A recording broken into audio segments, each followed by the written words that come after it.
predsedstvo oziroma spoštovana gospa predsednica Nove Slovenije. Iskrena hvala za te tople besede. Ne vem, kdo koga je učil, ampak mislim, da je doktor Janez Lavre ali Janez eden od glavnih vzrokov, da sem tudi danes tu in upam, da bo še uspešno krmaril ne samo lokalno, ampak globalno v slovenskem prostoru. Tako da večji del predavanja namenjam njemu in njegovim izzivom v prihodnosti. Povabljen si bil, da nekaj malega spregovorim o zdravstveni reformi. Izposodil si bom enega najpomembnejših, bi rekel, vzdihov ali pa najav iz italijanskega prostora znanega profesorja Borgonovija, ki je končno povedal, da samo rezi v proračunih ne bodo pripeljali do stabilnega, vzdržnega, na državljana naravnanega zdravstvenega sistema, da je seveda pomembno, ravno tako kot samo razmišljati o finančni vzdržnosti, potrebno pogledati socialno, politično vzdržnost zdravstvenih sistemov. Zdravstveni sistem, kaj je, verjetno ne bom marsikoga užalil, če bom razlagal v potankosti, kaj sestavlja zdravstveni sistem, ampak na kratko, to smo pač vsi mi državljani, državljanke, skupaj z ustanovami, z viri, ki jih namenjamo za zdravstveno varstvo. Kaj je reforma? Naj bi bila sklop nekih sprememb, ki bodo izboljšali obstoječe stanje. Zanimivo je, da delimo lahko reforme v delne ali pa celovite. Eno najpomembnejših odkritij, ki sem jih ugotovil pri pripravljanju tega predavanja, da ko pogledamo evropske države, v katere članica smo tudi Slovenija, da praktično prave celovite reforme so bile izpeljane nekje od 25 do 50-letnih intervalih. Tako da verjetno je Slovenija zdaj v času ali pa v trenutku, ko bo morala izpeljati celovito reformo. Sicer pa obstajajo delne reforme, s katerimi poskušamo izvrševati in se prilagajati na vsakodnevne izzive. Tisto, kar je najbolj pomembno, kar marsikdo želi izpostavljati, da počne delne reforme, vendar vkolikor te niso vizionarsko usklajene, verjetno ne bodo pripeljale do pravega cilja. Slovenija kot taka je pred izjemnimi izzivi v naslednjih 20, 30, morda celo 50 leti in morda bi morali nekatere druge povabiti k pripravi takih sprememb, torej tisti, ki so danes 30, 40 let stari in njim prilagajati tudi sistem.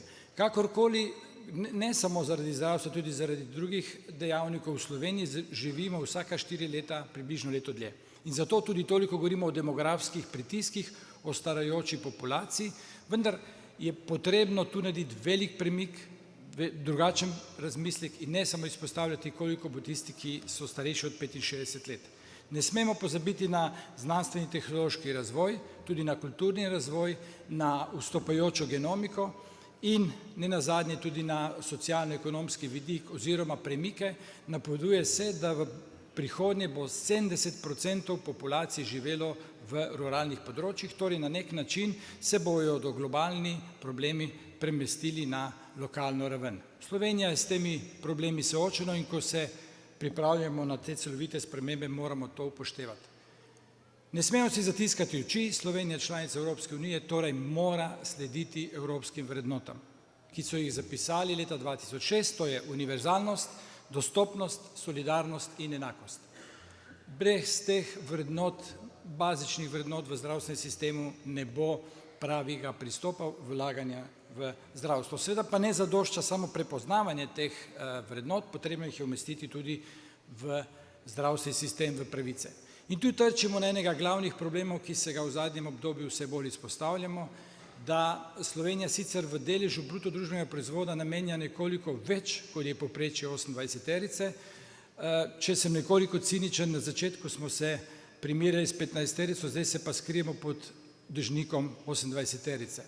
Bolje bi bilo, če bi želeli zapustiti sredino in se približevati državam, ki so na najbolj razvitem delu Evrope in jim na nek način slediti. V vsakem primeru, ko pa pogledamo dejansko na nek način bolj pomemben kazalnik, to je sredstva, ki jih namenjamo na glavo državljana za zdravstvo, smo pa tu pod povprečjem in namenjamo nekako 2003 evre v PPP vrednotenju za posameznika.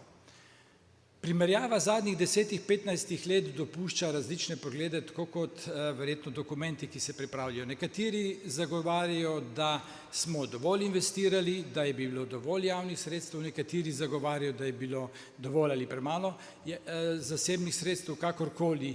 Lahko zaključimo, da v obdobju pred krizo so nekatere države, pa tudi med samo krizo, skrbeli za to, da bi bil zdravstveni sistem bolj stabilen in so investirali v zdravstvenem sistemu. Slovenija je tu zaostala in izpostavili so se številni problemi. Kakorkoli, z večjim deležem zasebnih sredstev, tako preko prostovoljnega zdravstvenega zavarovanja kot plačilom iz žepa, smo na nek način vzdrževali stabilno stanje do leta ali dveh nazaj.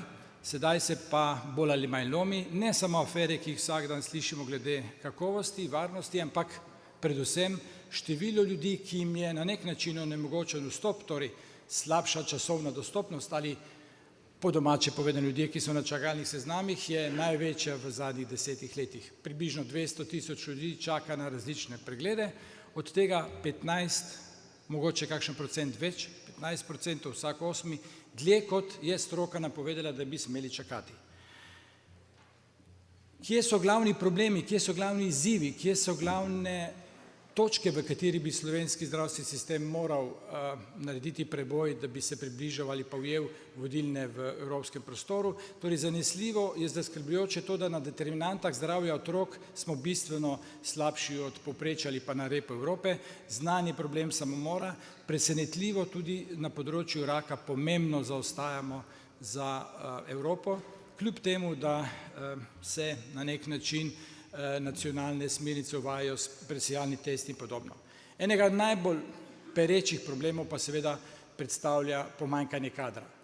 To je verjetno najbolj vroča točka v slovenskem zdravstvenem sistemu. S številom zdravnikov smo na 3. mestu repa in ne samo primarna raven, tudi danes slišimo in beremo, da imajo zelo velike probleme v nekaterih velikih ustanovah, recimo v Kliničnem centru Maribor.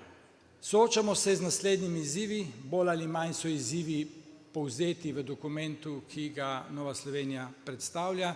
Torej glavno je, kako to, kar vsi ljudje pričakujemo v zdravstvenem sistemu, tudi realno pretvoriti v naše potrebe in na drugi strani seveda zagotoviti vzdržen zdravstveni sistem, ki bo dovolj fleksibilno odgovarjal na vse potrebe državljanov in državljank, seveda v okviru razpoložljivih sredstev.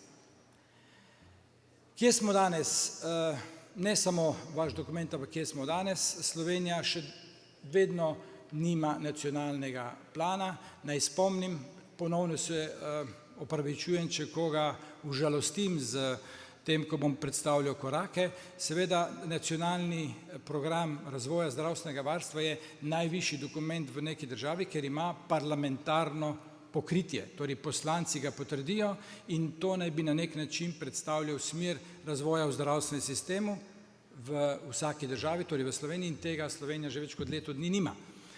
Zdravorazumsko se vsak doma, vsak na svojem področju loti tako, da najprej analizira, pogleda, kje so odkloni, potem na nek način se doma lotimo seznama prioritet, verjetno najprej počistimo, potem pospravimo in tako naprej.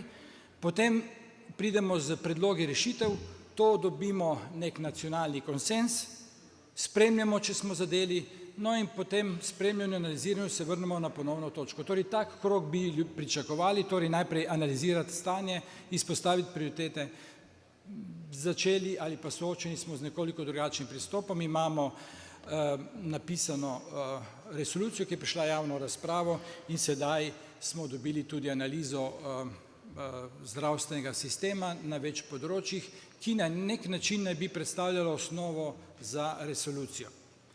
Sama analiza je zelo dober dokument, to moram izpostaviti, vendar tudi v določenih skupinah, kjer smo premlevali, ne daje odgovora na ključne vprašanja ali pa ključne izzive v slovenskem zdravstvenem sistemu. Naj bom zelo plastičen. V enem od zaključkov, kar se tiče financiranja, napove 3 možnosti, bodisi da bomo izpostavljali košarico pravic, bodisi da bomo iskali nove vire, bodisi da bomo naprej zmanjševali cene. Kaj se nam je zgodilo v Sloveniji z zmanjševanjem cen, sledi tudi vsak posameznik, dovolj da odprete časopisje podobno kot drugod, mladi ljudje, mladi zdravniki, sestre zapuščajo zdravstveni sistem, govori se o korupciji in pa na nek način se povečuje privatizacija. To je stališče OECD-ja, to ne more biti samo stališče Slovenije, torej ukolikor se izvajalce komprimira, znižuje cene nerazumno, je to ena od posledic.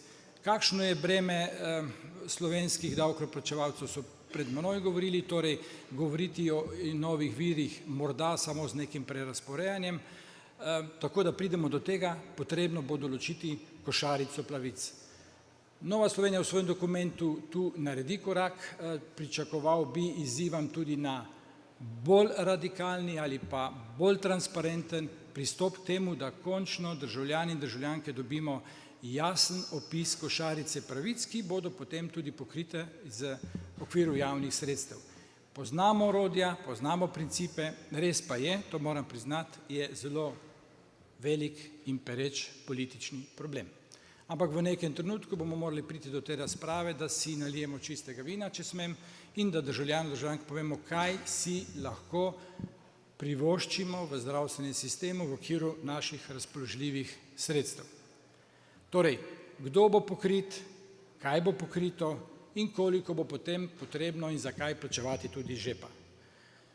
Drugi del je seveda organizacija zdravstvenega sistema, v dokumentu zelo jasno opisane naloge, vloge posameznih izvajalcev v slovenskem zdravstvenem sistemu, seveda, da mi bo dovoljeno, revolucionaren pristop k temu, da se popolnoma novo opredeli Zavod za zdravstveno zavarovanje Slovenije, ki odprti sceni povem, danes ne igra tega, kar bi v evropskem prostoru pričakovali, torej ni zavarovalnica, ampak je zavod, naj mi bo dopuščeno, da uporabim najbolj trd izraz, torej fond ali preko katerega se denar alocira, torej v dokumentu lahko rečem revolucionarna nova podoba ali pa vloga Zavod za zdravstveno zavarovanje Slovenije, ki najmanj ne samo razpravo, potrebuje neko poglobljeno analizo.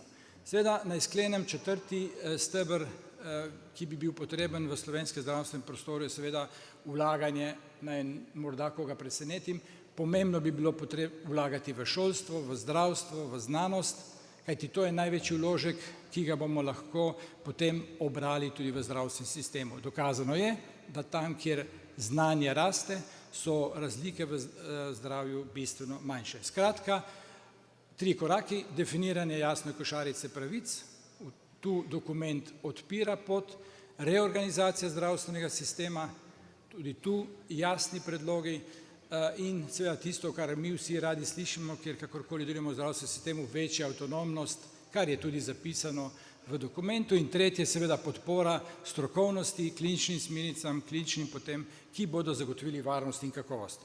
No, naj sklenem, kakorkoli, kdorkoli se loteva zdravstva, prepogosto pozablja, da je to izjemno kompleksen sistem in parcialne rešitve zelo pogosto zgrešijo cilj. Torej, potrebno je pristopiti sistemsko in celovito. Dobro je uporabiti pristop zdravstva, zdravnikov, torej najprej postavimo diagnozo in ko imamo jasno diagnozo, pričnemo z terapijo, rehabilitacijo, torej diagnozo bi bilo potrebno najprej praviti preko analize. Kakorkoli se določamo in odločamo o ukrepih, morajo biti ti v okviru razpoložljivih sredstev, seveda to ne sme biti cilj, ampak samo okvir, v katerem se bomo gibljali. In nenazadnje napotek ali želja, kakorkoli boste uspešni v naslednjih vladah ali pa v naslednjih volitvah, zanesljivo potrebno je vladajočim koalicijam, vladajočim stranki v vladi ali pa kar vladi izpostaviti naslednje, da tisti, ki kreirajo zdravstveno politiko, morajo državljanom postaviti listo prioritet. In na to bomo vsi to jemali kot postulat. In upam, da vam bo uspelo. Hvala.